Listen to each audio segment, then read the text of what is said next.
Magandang tanghali po. Ayan. Hello mga ka-neighbor. Andito po kami ngayon. Kararating lang namin sa Bulaklak Beach. Ito po.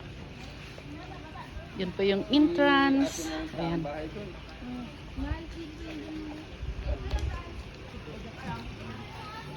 Yan po sila ang aking mga kasama. Yan.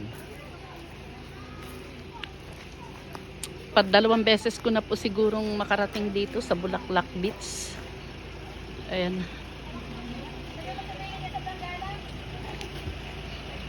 Yan po ang kapaligiran dito. Ayan.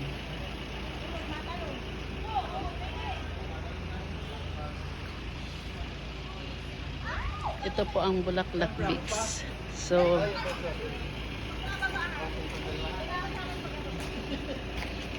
doon pa po sa medyo ibaba, meron po ditong swimming pool. At doon po sa ibaba ay liguan ng dagat. Liguan po, tabi ng dagat. So, ang ano lang po dito kasi pag medyo pahapon na, hindi na siya magandang paliguan. Kasi po ay naglo-low tide siya. So, sasamantalahin ng mga 2 oras siguro or 3 hours para makaligo sa dagat. At pag nagustuhan po, meron din po sila ditong swimming pool. Ayan.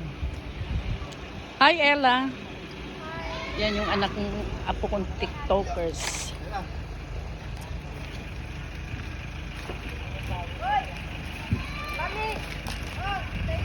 Ayan.